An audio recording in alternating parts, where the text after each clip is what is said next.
Why the hell are we just over there? What are you doing? Almost done, Mr. Krabs. You've destroyed my refrigerator. You've destroyed many of the things I love. I got another job that even a Nimrod like you couldn't mess up.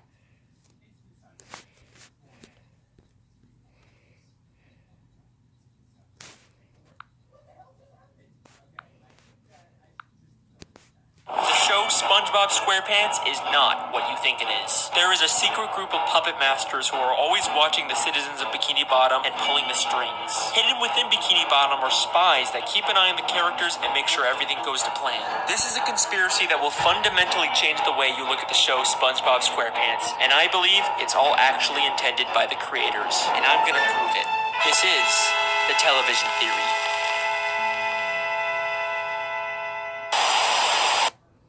You guys had a great reaction to my Squilliam Fancyson theory, and I had a lot of fun making it. Squilliam, you lying, deceiving bastard! I didn't even realize that! But trust me when I say that what I've discovered this time is much, much bigger. To start this theory, we have to go back to the very beginning of the very first episode of SpongeBob SquarePants. Ah, the sea. So fascinating. So wonderful. Here we see Bikini Bottom, teeming with life. Home of one of my favorite creatures, SpongeBob SquarePants. Yes, of course he lives in a pineapple, you silly. So let me ask you a question. Who's speaking in this clip? Well, obviously that's just the narrator. We hear his voice many times throughout the show. Goo Lagoon. A stinky mud puddle for you and me. The crusty crab. Through these doors pass all the many kinds of undersea life. Pop's boating school, where diligent students learn the rules of the road. But who exactly is the narrator? Well, he's just the narrator, right? We're not supposed to think about who he is or why we're hearing him. Lots of shows have narrator framing devices we're not supposed to think about. Caillou was amazed that Mommy had made a rainbow, just like in the picture. But there's something different about this narrator. He sounds a lot like he's narrating a nature documentary. The ocean. From above, the simple blanket of water. But below, a complex world full of color, life, and wonder. The sea. So fascinating. So wonderful. Here we see Bikini Bottom, teeming with life. What if I told you that he's not just some random disembodied voice? He's an actual character in this universe. Here we are again at the Bikini Bottom Boating School. Today is once again the day of SpongeBob's boating school exam. But more importantly, this is the last test for the year. And if SpongeBob does not pass this one, it means another whole year of boating school! SpongeBob literally crashes into the fourth wall, and we actually get to see the narrator and the camera he's been filming with. The show SpongeBob SquarePants is not just a cartoon. Everything we see is a part of a nature documentary television show being filmed by scuba divers. And if you're still not convinced, I searched really, really hard and found an old SpongeBob DVD bonus feature that basically confirms everything. Since before time even existed, land-loving scientists have tried to learn the secrets of intelligence. Their studies led them to the sea, where the citizens of one undersea colony demonstrated a genius so enormous, the scientists felt compelled to record their actions for use in teaching mankind how to live better. The name of this miraculous place? Bikini Bottom.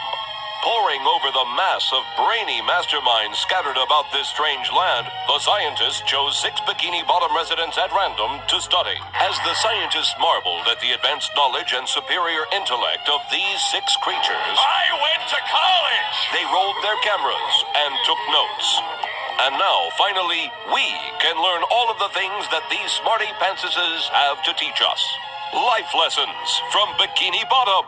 I don't know how it can get any more clear than that. Now, if you rewatch the show with this new information in mind, some things start to take on a whole new meaning. Throughout the series, there's this weird, unexplained running gag of a human hand interfering with the characters. It's even in the beginning of every episode in the intro for the show. Maybe the filmmakers are doing a bit more than just studying these characters. The hand seems to mostly interfere just to maintain the health and safety of the characters, like treating SpongeBob for the suds.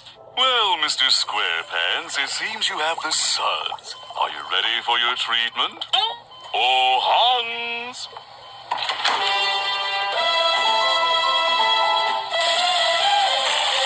That's his name. After all the episodes is his It name. makes sense that the filmmakers wouldn't want to risk the safety of their main character. After all, there's no show without SpongeBob, but that's not the only reason why they interfere. Season 3, Episode 16, I Had an Accident, is infamous for having one of the most absurd, confusing endings in the entire show. It ends with a real gorilla suddenly coming out of a Patrick costume and attacking the characters. A real gorilla? Huh?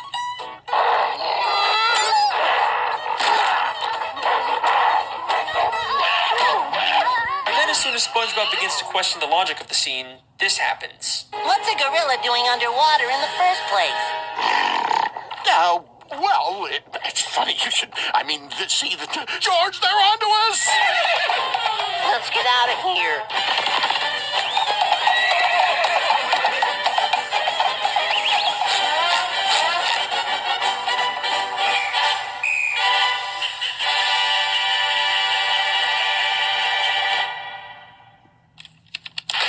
SpongeBob is a weird show, but this has always stuck out as being just a little too weird. But knowing what we know now, I think I can explain what's going on here. This isn't a real gorilla.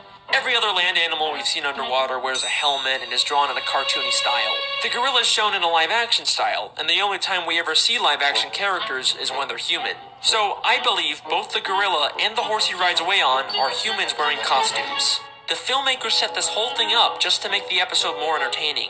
It's starting to seem like this isn't strictly a nature documentary anymore. It's more of a reality TV show made for entertainment. Who knows what other absurd elements of the show are actually put there by the filmmakers to make the show more entertaining and profitable. Although, based on the people's reaction, it doesn't always seem to pay off. But how far will the filmmakers go to make the show more profitable? Saturday morning in Bikini Bottom. SpongeBob is watching his favorite Saturday morning show, The Adventures of Mermaid Man and Barnacle Boy, enjoying a bowl of Mermaid Man and Barnacle Boy bland cereal, and wearing the official Mermaid Man and Barnacle Boy Blackfist Biters. If we think of this as a television show, this sounds an awful lot like a product placement. I mean, listen to how the narrator specifically says the full names of the products. The Adventures of Mermaid Man and Barnacle Boy, Mermaid Man and Barnacle Boy bland cereal, Mermaid Man and Barnacle Boy Blackfist Biters. Why don't you let me fix you some of this new Mococo drink? All natural cocoa beans from the upper slopes of Mountain Nicaragua, no artificial sweeteners. What the hell are you talking about?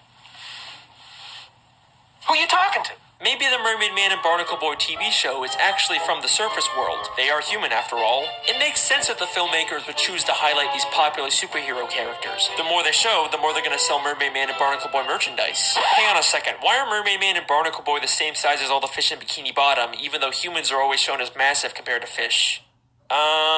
Whatever, I'll come back to that one later. The show doesn't even just hide product placements. In the episode Model Sponge, they literally trick SpongeBob into making a commercial for a human product. I'm ready for my close-up, Mr. Director. Very well.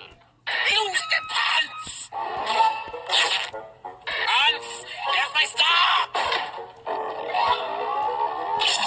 What's happening? What's happening? In this scene, you'll be cleaning bathroom fixtures. Okay, so where's my cleaning utensil? Don't you get it? You are the cleaning utensil. High speed! Oh no, your bathroom is a disaster. Get it cleaned up fast with the new sponge. Household chores are a snap with new sponge. It cleans sinks. Just look at that shine. This is just like in real life how SpongeBob is such a popular character that he's used to sell tons and tons of products. Sweetheart, you've been playing that game all afternoon. Don't you have anything better? So far I've shown you that the show SpongeBob SquarePants is actually a documentary television show, but the creators continually interfere to push their own agendas and make more money. But that brings us to an important question. Do the characters know they're in a television show? Let's go back to that clip where SpongeBob hits the cameraman. It means another whole year of boarding school! Aww. What happened? Oh, nothing, SpongeBob. You just struck another pedestrian. Mrs. Puff calls him a pedestrian, which sounds more like she thinks he's just some random Bikini Bottom citizen. The different types of marine life in SpongeBob are so diverse and weird looking that it's not too hard to believe that the characters just think these filmmakers are another weird type of fish. And back to the gorilla episode, the gorilla and the horse immediately get nervous and run away when SpongeBob questions what's going on. Well, it's funny you should... see the... George, they're onto us! Let's get out of here. Almost like the creators don't want the characters to be aware their lives are being interfered with. Now, there isn't a ton of footage of the characters interacting with the filmmakers, but I dug really, really deep and found the smoking gun that answers all of our questions. This is an old commercial from 2004 made to promote the SpongeBob movie. SpongeBob, what kind of jellyfish is that? It's not a jellyfish, Patrick. It's a spaceship. Hey guys, it's Carlos from the Zone. I was wondering if you could answer a few questions. Questions? Run for your lives! No, Pat, don't you see? It wants to learn about our world, and it's chosen us. What yay! We've been chosen. A submarine comes